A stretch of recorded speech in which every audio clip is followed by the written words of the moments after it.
جو سنت ہے آپ سب بھی کرتے ہیں وہ اور بھی عمل میں آپ کے سامنے رکھ دیتا ہوں، چونکہ اتنی دور جائیں گے تو بار بار جانا نہیں ہوگا، مسجد نبوی کی تو ہوگی، مدینہ بھی اور بھی مقامات ہے۔ اس میں کیا ہے، مدینہ میں ایک مقام اور بھی ہے اس کے علاوہ جہاں آپ جائیں گے، جو کہ ایک زمانے میں مدینہ سے ہٹ کر ایک بستی تھی، آج مدینہ کا حصہ ہے۔ مدینہ چونکہ بہت بڑا شہر ہو گیا، آپ صلی اللہ علیہ وسلم کے دور میں تو جتنا مدینہ تھا اس سے بڑی تو مسجد نبوی ہے آج، لیکن اب تو شہر بہت ایکسٹینڈ ہو گیا۔ تو آپ صلی اللہ علیہ وسلم جب گئے تھے تو ایک بستی تھی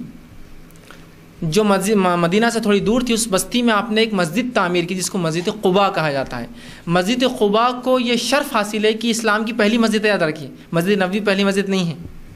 مسجد قباء ہے۔ آپ صلی اللہ علیہ وسلم جب مدینہ کے سفر کے لیے نکلے ہجرت کر کے تو قباء میں کچھ دن آپ نے مقام کیا،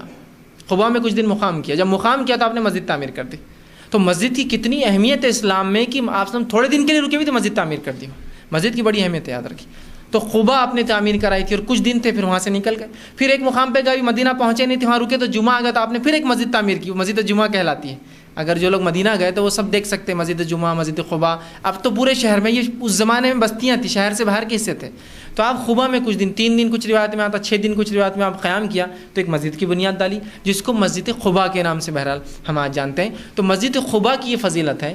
کہ مسجد قباء جو شخص آپ نے فرمایا وہاں جائے، اپنے گھر سے وضو کر کے نکلے، مسجد قباء جائے، 2 رکعت نفل نماز پڑھے، اس کو ایک عمرے کا ثواب ملتا ہے۔ مسجد قباء جو وضو کے ساتھ اپنے گھر سے وضو کر کے نکلے، مسافر کے لیے مستثنا ہے وضو کرنا، وہاں جا کے کریں گے، ظاہر سے مسافر کہاں سے وضو، اپنا اس کا گھر ہی نہیں ہوتا ہے وہاں۔ اگر آپ ہوٹل میں تو ہوٹل سے وضو کر کے جائیے، اس لیے کہ حدیث میں الفاظ ہے جو مسجد قباء وضو کے ساتھ وضو کر کے گھر سے نکلے، گھر نہیں تو ہوٹل سے نکلی، بہرحال مجبوری ہے تو وہاں بھی کر سکتے ہیں، لیکن فضیلت گھر سے نکلنے کی ہے۔ تو جو مسجد قباء آپ سے فرماتے ہیں، صحیح روایت ہے، جو اپنے گھر سے اچھی طرح وضو کر کے مسجد قباء کی طرف جاتا ہے اور ایک 2 رکعت نماز وہاں نفل پڑھتا ہے تو اس کو ایک عمرے کا ثواب ملتا ہے۔ تب نماز کے لیے جاتا ہے تو اسے ایک عمرے کا ثواب ملتا ہے۔ اور آپ سے خود بھی جو ہے مسجد قباء آپ کو کبھی اونٹ پر اور کبھی پیدل، یہ مسجد اس زمانے مدینہ سے دور بستی تھی، یاد رکھیے، پھر بھی آپ کبھی پیدل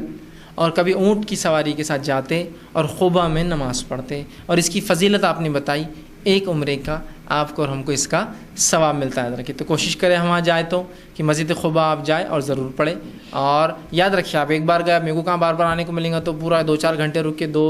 پھر دو کر کے پڑھتے آؤں گا، اور ایک ایک عمرہ ویسا نہیں ہے۔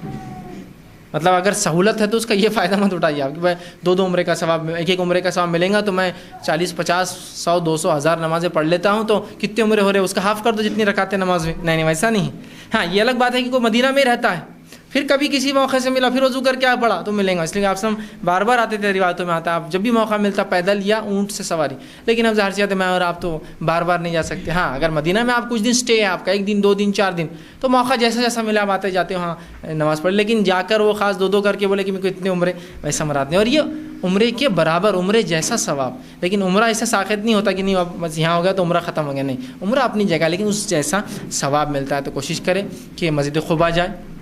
ٹھیک ہے۔ مسجد قباء کے علاوہ آپ جہاں جا سکتے ہیں، جس کی آپ زیارت کر سکتے ہیں، ظاہر سی